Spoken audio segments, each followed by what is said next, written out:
Olá, queridos amigos e irmãos. Eu me chamo Joana Pimentel, sou esperantista e espírita, e com base nas lições do livro Vida Feliz, ditado pelo espírito Joana de Ângeles ao médium Divaldo Pereira Franco, eu apresento toda a semana Gota de Espiritualidade, de Fraternidade, que consiste de uma leitura, de um breve comentário e um alerta fraterno contra o suicídio. Sejam todos bem-vindos e, por favor, compartilhem. A nossa 118ª gota é muitíssimo importante para a nossa vida de relação. A nossa querida amiga espiritual nos alerta sobre um ponto que para muitos é imperceptível. Eu digo isso pensando em mim mesmo. E durante muito tempo, na ansiedade de ajudar as pessoas e de achar mesmo que estava com a razão, nós tivemos muito essa atitude. Então, é muito importante, quando a gente consegue assimilar essa mensagem e mudar, tentar mudar, pelo menos, a nossa vida se pacifica. Experiência própria. Bom, então vamos à leitura. Aceita as pessoas conforme estas se te apresentam. Este homem prepotente que te desagrada está enfermo e talvez não o saiba. Esse companheiro recalcitrante é infeliz em si mesmo. Aquele conhecido exigente sofre dos nervos. Uns que parecem orgulhosos são apenas portadores de conflitos que procuram ocultar. Outros, que se apresentam indiferentes, experimentam medos terríveis. A Terra é um grande hospital de almas. Quem te veja apenas superficialmente não terá como analisar-te com acerto. Concede a liberdade para que cada um seja conforme é, e não como pretendes que seja. Portanto, a nossa amiga nos convida a uma mudança de postura, uma mudança de comportamento a cada minuto em nossas vidas.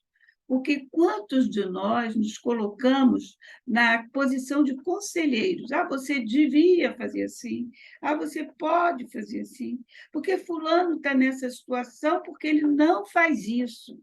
Como se o fulano tivesse que, vamos dizer, estar sobre nossos parâmetros, viver conforme nossos parâmetros. E ela, na última frase, já nos aniquila, nos chamando a atenção para concede a liberdade, para que cada um seja conforme é e não como pretende que seja. O que não quer dizer você não procurar auxiliar o outro, às vezes com conselho, às vezes com silêncio, porque muitas vezes o silêncio fala mais alto, às vezes mostrando um outro lado da situação. Porque muitos de nós, quando a pessoa já começa a falar o que ela acha, que ela pensa, a gente já vai logo rebatendo, nem escuta. Então, eu estou falando de mim mesma, é experiência própria, não estou acusando ninguém, estou falando de mim. Quantas vezes eu me vi interrompendo a outra pessoa que apenas está falando dela, das dificuldades dela.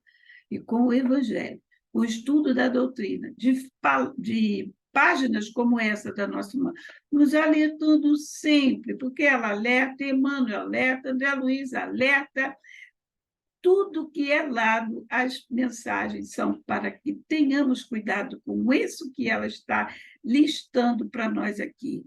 Então, ela fala para nós que as pessoas são como são. Todos nós na Terra estamos num nível evolutivo, o que não quer dizer melhor ou pior, porque eu posso estar muito bem no lado moral e estar muito mal no lado físico. Tá? Eu posso estar muito bem espiritualmente, psiquicamente, estar destrambelhada, porque a gente separa as coisas. E nós temos que nos vermos holisticamente. O que eu penso influi no que eu sinto, e o que eu sinto influi no meu físico. Quando a gente entender esse encadeamento, a gente vai ser mais prudente no ouvir, no falar e no agir. Então, ela alerta para nós que o homem prepotente que te desagrada, quem é que gosta de uma pessoa prepotente? Ele está enfermo. Então, ele precisa de quê? Uma pessoa enferma. Remédio. Qual o remédio que você pode dar a ele? Não é um remédio físico, porque a gente não precisa se formar em medicina para dar o remédio a esse companheiro. Oração por ele, paciência com ele, responder de uma maneira em que ele sinta a diferença, tá? Então, precisamos ter uma nova postura. Então, o homem prepotente está enfermo. E talvez não saiba, porque ele está numa posição, às vezes, de mando, de comando, de gerência. E às vezes não, hein? Às vezes está bem lá no baixinho, mas é prepotente. Por quê? Não tem nada a ver a posição social com a posição social, pode influenciar na maneira de agir. Mas não é que, porque ele é chefe, ele tem que ser prepotente. Não existe isso. Tá? A prepotência vem da pessoa, do espírito encarnado naquele físico que, no momento, assume uma postura de mando, de chefia. Mas não precisa ter mando de chefia, não. Tá?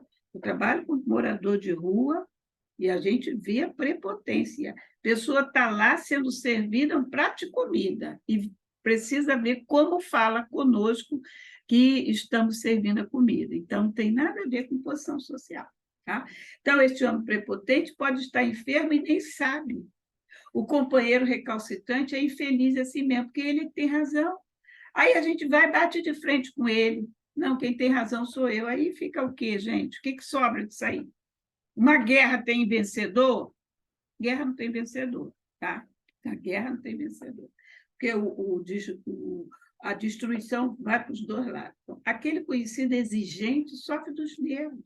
A pessoa não consegue se controlar, às vezes não tem educação, às vezes tem essa situação de querer mudar o mundo e não ver mudar, porque não vai ver mudar, nós não estamos aqui para mudar o outro, nós estamos aqui para nos mudar.